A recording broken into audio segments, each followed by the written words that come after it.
Hey guys! We're live with your daily dose of herbs today. A little bit of magic and medicine today. We apologize for the delay. Today, we're having a little bit of camera issues again. So sorry if I'm a little giggly about that. And we missed a couple of days last week. We wanted to... those of you who watched our premiere episode know that we travel the country in our RV and work with the magic of the land all over the place. And we've been parked in the Phoenix area for a couple of months, actually. We have family there, so we spend a lot of time in Phoenix. And we were prepping to move, and after being parked for so long, our move took us a little bit longer than we anticipated. But we're now still in the Sonoran Desert, but just across the state line into California. Ooh, a rainbow. Yeah.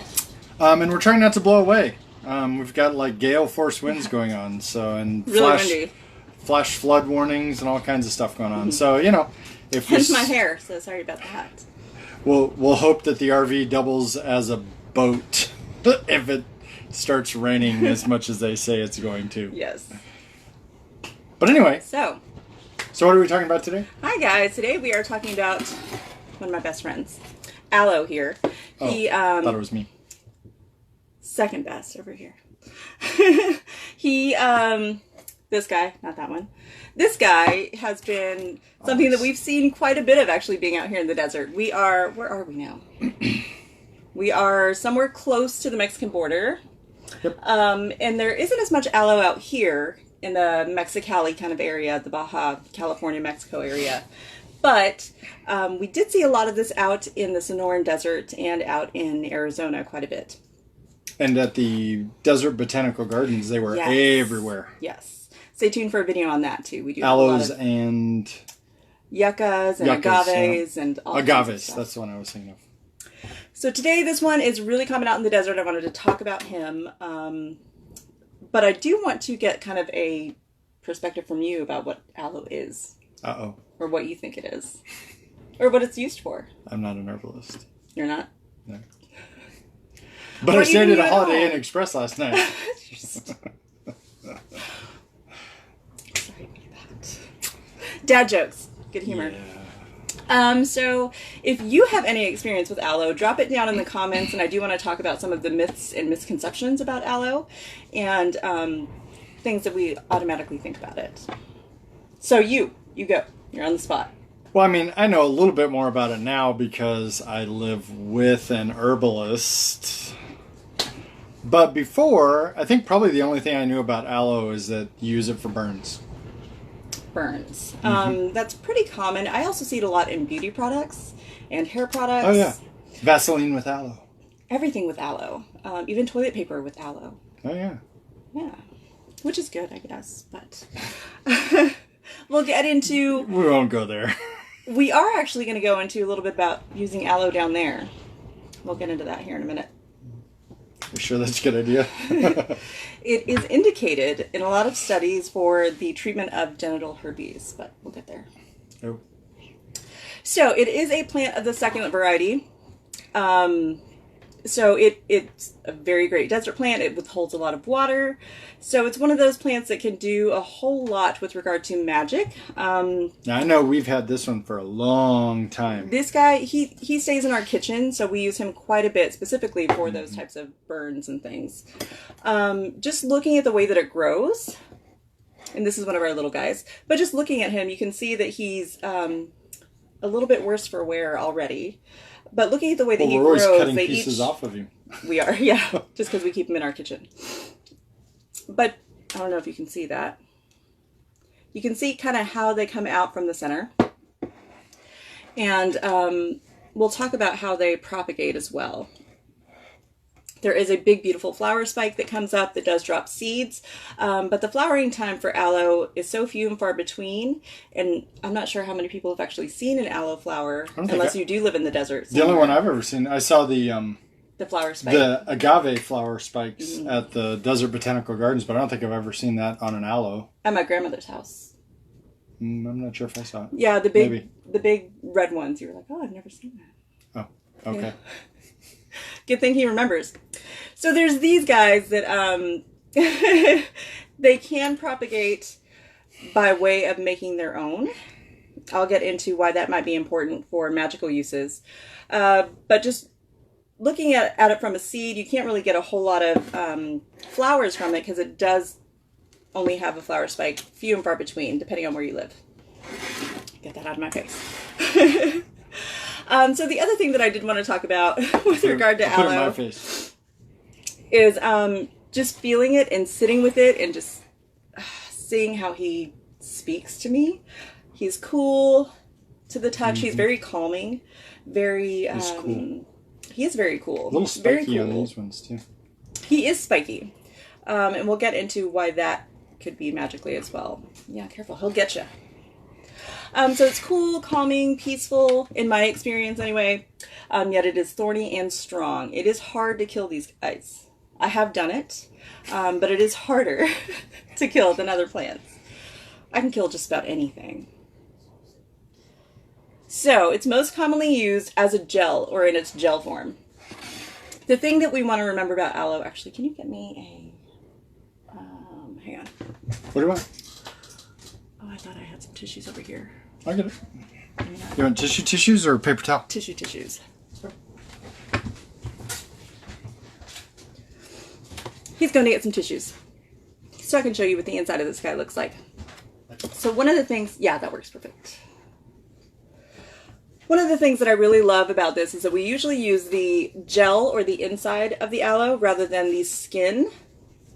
And the reason for that is that there are a lot of anthraquinones in the skin, which is a type of chemical that can be a little bit caustic to our digestive systems. It can cause kidney failure, phototoxicity. So we really want to be careful with using the outside skin. So don't eat it. So don't eat the whole thing. You can eat the gel or the juice. But it's most commonly used in the gel form. You want to take that guy off? This guy? Uh-huh. Do you want me to cut it or tear it? You can, I get a knife. Okay. Now you can. This guy is one of my favorites because he will allow you to, if you just tear him off, we will need a knife to show the inside. Do you want me to just cut the little piece? And then do you want me to cut that whole thing off? No, not yet. Okay. So you can see... We planned. We did, didn't we? You can see on the inside of this, I don't know if you can see that very well. He will scar from where he's been cut before. Right there. He will scar himself over, which is fine. And we expect that. I've taken pieces of him off before and he just still keeps going. So what you want to do when you do want to use the gel form of the aloe is you can cut it right down the center right here.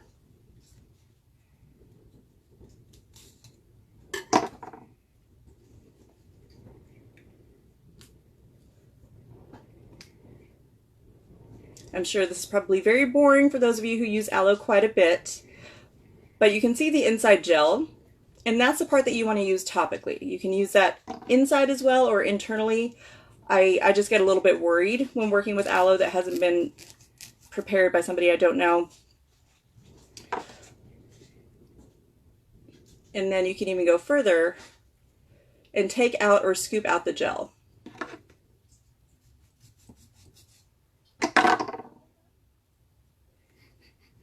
I smell it. Can you smell it? Mm-hmm. Kind of smells like sweetgrass almost. So there is some aloe vera gel. You can use this for all kinds of things externally, for burns, for cuts, for wounds. However, it is not as great for sunburns and burns as people think. It can actually cause some more problems with regard to second degree burns. It can actually cause or hinder the slowing, cause excessive moisture to be in a burn when you kind of want to dry it out sometimes, depending on what it is. I know too. Okay, so then we're going to go ahead and talk about what to do with aloe if you do want to take it internally. You want to make sure that you get a prepared form from a trusted source. I wouldn't even trust myself to take a whole lot of the aloe vera gel out for internal ingestion. I would prefer somebody else do that, or if I were in a more sterile environment than just my kitchen. If I had a lab, for example. Or the middle of the desert. Or the middle of the desert. You don't just want to eat an aloe like this. Do not recommend that. But the juice in the gel is mildly antibiotic. So you can just take the inside juice out. That doesn't look the greatest. But there you go. So it does show some promise topically to be used for things like eczema, psoriasis, and even genital herpes. It has been shown to cause less outbreaks. So do you just take this and rub it somewhere? You don't just want to rub it. You want to get that from your physician. Okay. But it has been shown, the aloe vera gel and juice has been shown effective in all different kinds of skin conditions. Okay. What you can also do is you can just get some of the juice on a piece of tissue and rub it that way, although I do prefer it just topically on its own. If you do have a piece like this, you want to keep it in the refrigerator in a Ziploc to try to keep it for about up to a week, depending on how much you need. Yes. So, walking around Walmart, I see these big tubs of aloe vera juice. What is that? It is actually the same thing as aloe vera gel, only pushed through something like a sieve or strained even more to get more of that mucilaginous, gelatinous stuff out of it, and it is the pure juice of the aloe. Be very careful with drinking that. You I was don't just want to drink going to a say, whole lot can of you that. drink that? You can. It can cause a lot of stomach upset and concerns, such as diarrhea. So you do want to be careful with that. Also, if you don't know the source of where you buy this aloe vera juice, it can contain some skin contaminants in it, which can have some of those chemicals, the anthraquinones, that we don't want to ingest. Anthraquinones. Word of the day is anthraquinones. So you do want to be careful with how much aloe you ingest if you do decide to ingest it. Magically, I've used aloe a whole lot more magically than I have medicinally, which is interesting because I'm not sure there's a whole lot of information out there on how to use aloe medicinally. But sounds like a Patreon blog to me. It does, doesn't it? But one of the things that you can do with aloe is use it for protection. It has a lot of associations with the Prophet Muhammad for its protection and funerary rites and rituals. I use it for protection myself. We used to have a shop, and we used it. Do you remember where we used it? Right over the door. Right over the door. That's right. Hang on just a second.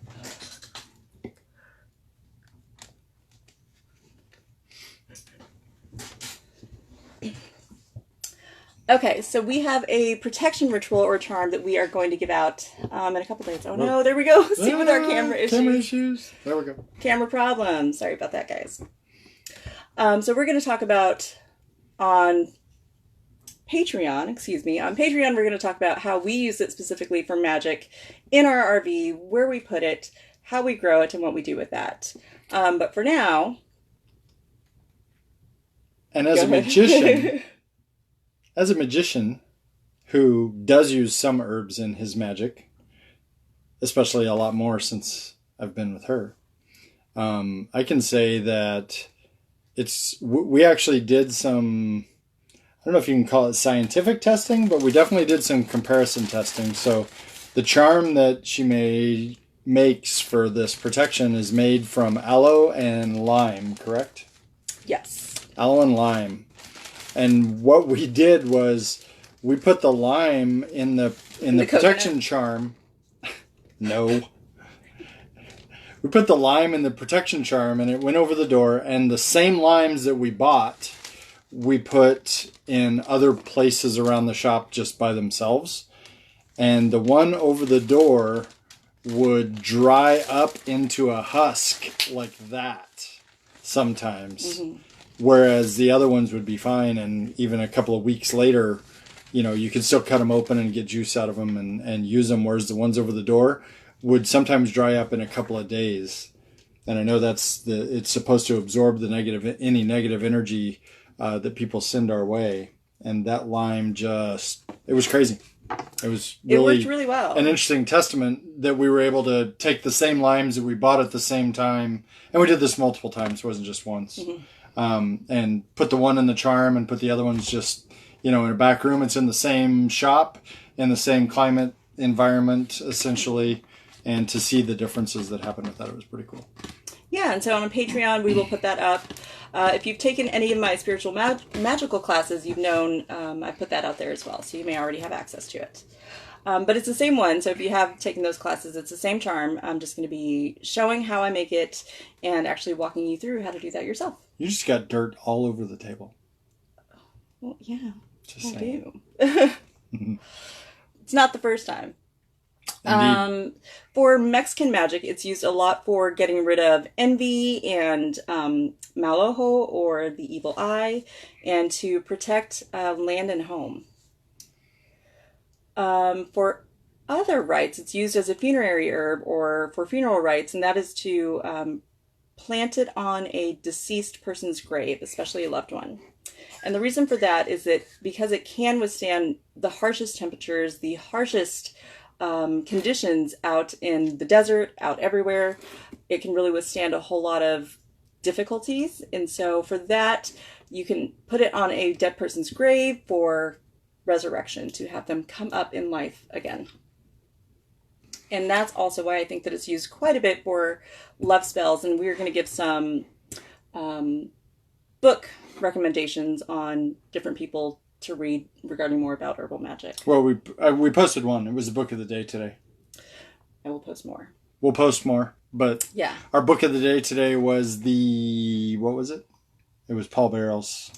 Paul Barrel's. Where is that? Posted this one.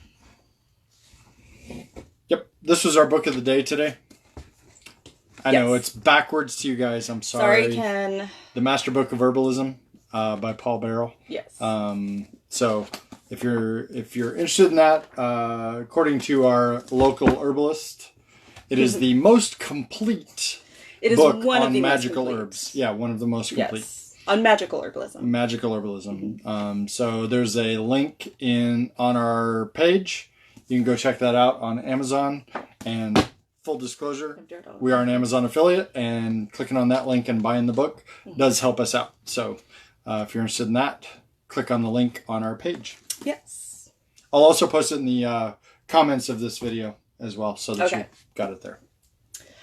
One of the things that I like about aloe is that there are all these tiny little roots that come out. So that's also why I think he looks like a little man. He does look like a little man. They can grow everywhere. So this guy was about,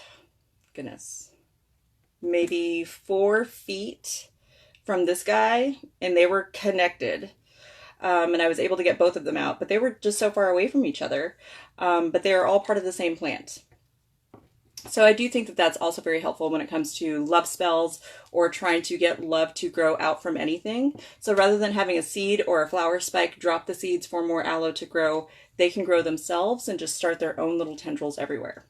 So I've taken all little teeny types and pieces out that I'm going to regrow and see what we can do with these guys. Do you hear that?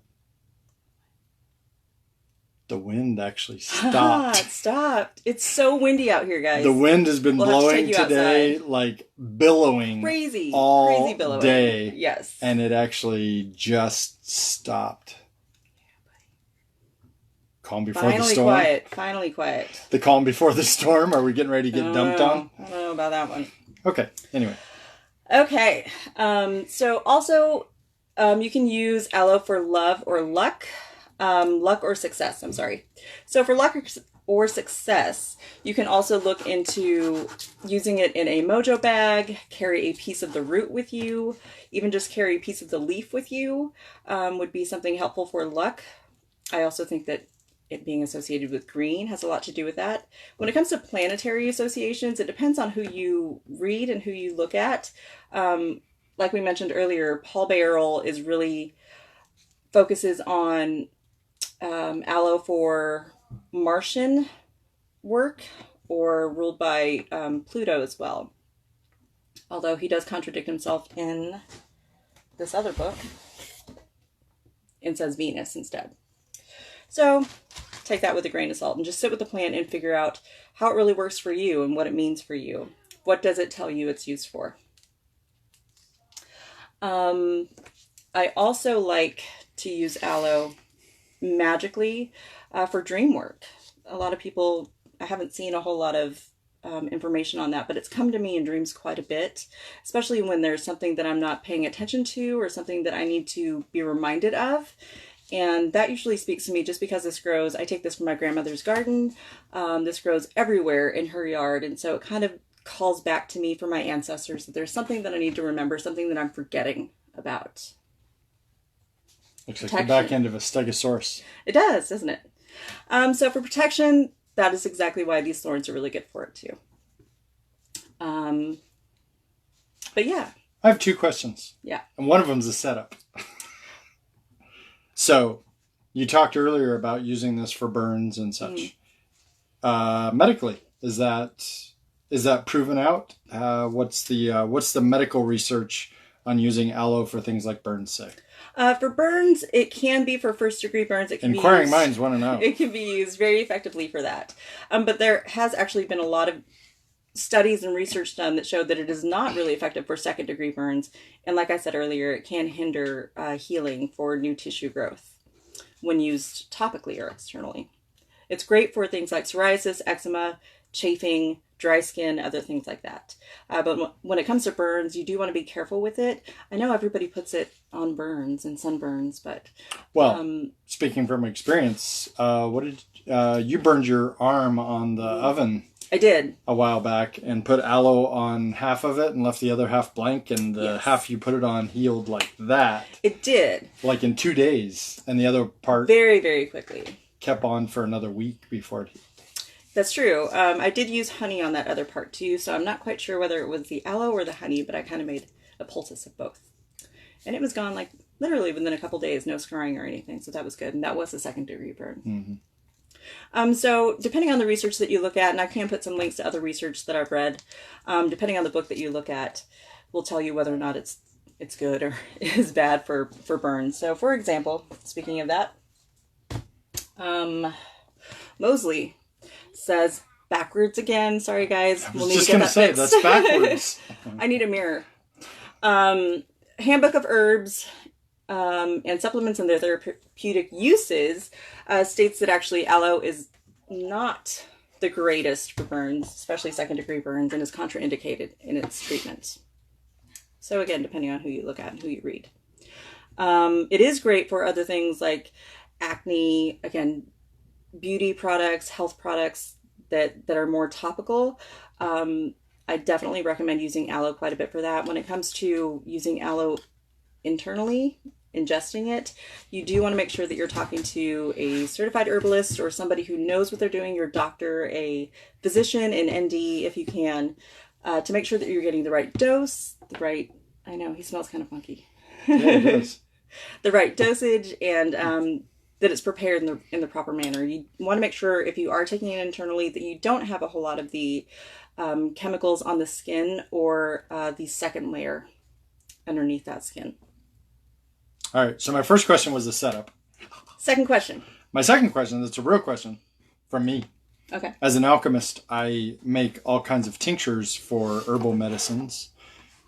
And I think I know some answers to this question, but I don't know your answer because I've actually never asked her this before. Can you tincture an aloe?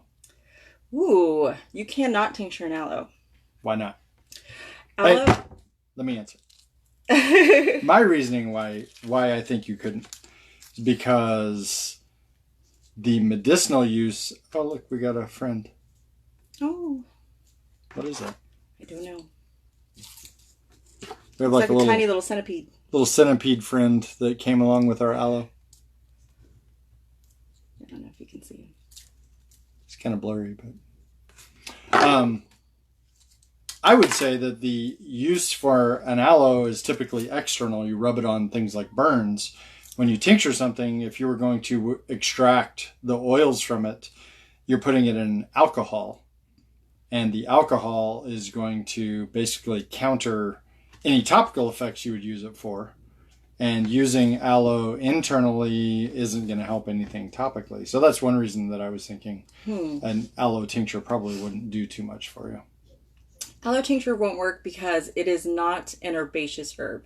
It is a succulent herb. Mm-hmm. There is not a whole lot of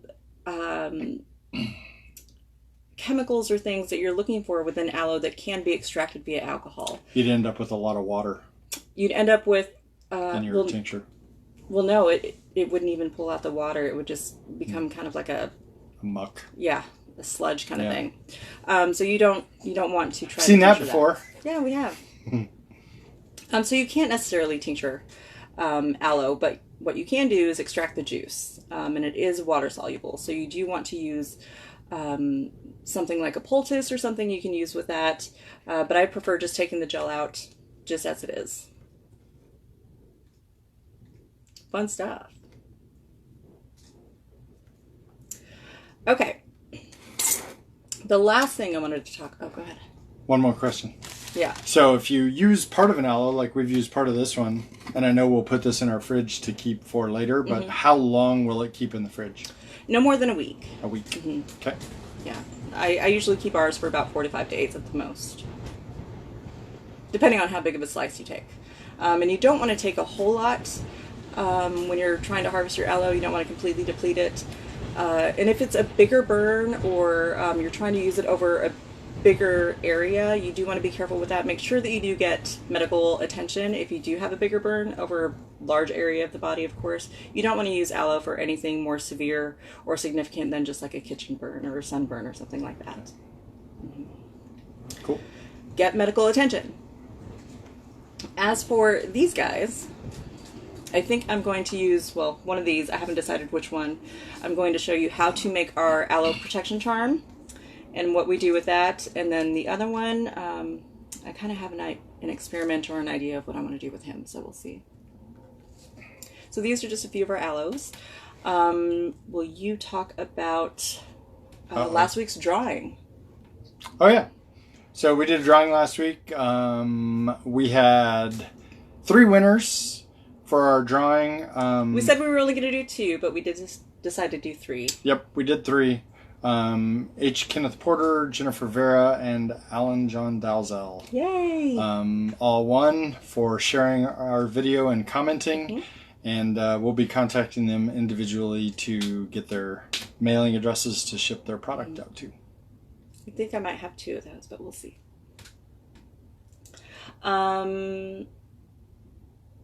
I think I touched upon almost everything on my notes for the most part. All right. I think. Tomorrow, what is our topic? I have no idea. Yay! If you have any ideas on what you'd like to talk about tomorrow on Daily Dose, Drop us a comment. Yeah, tomorrow is Friday the 13th. And for our aloe protection charm, I do have to do something every Friday for our aloe protection charm. So I will actually show, maybe I'll do a live video tomorrow morning because it has to be taken in the morning before noon. Before the sun rises, technically. So we'll see. Yeah, maybe we should just I don't know if I want to be on camera that early. But maybe we should just talk about Friday the 13th tomorrow then. Oh, that's a good one. I knew it was Friday the 13th. Because I saw it earlier this week, but I forgot about it today. So, yeah. Hi, Mark. Good to see you. Long time no see. All right. Well, that all we got? Short and sweet. I think so. Oh, that wasn't short. If you have questions on aloe, or if you would like to have a one-on-one regarding what to do with aloe magically, medicinally, let us know, and I look forward to talking with you. And again, our book of the day was Paul Barrel's Backwards book of the day. Paul Barrel's Master Book of Herbalism. Very good, complete. One of the very complete. I can't talk. I say it. I like it for its completeness.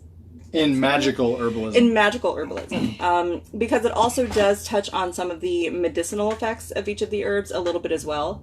Not as much as some other ones, but because it does go into both, that's why I kind of like that one. It's thundering. I don't know if you heard that. Yeah, that book, for example, goes into the astringent properties of aloe, alterative properties, I think. I forget. some other things like that. The thing that I don't like about that book is that it does contradict his other book, at least with regard to Aloe, on planetary associations.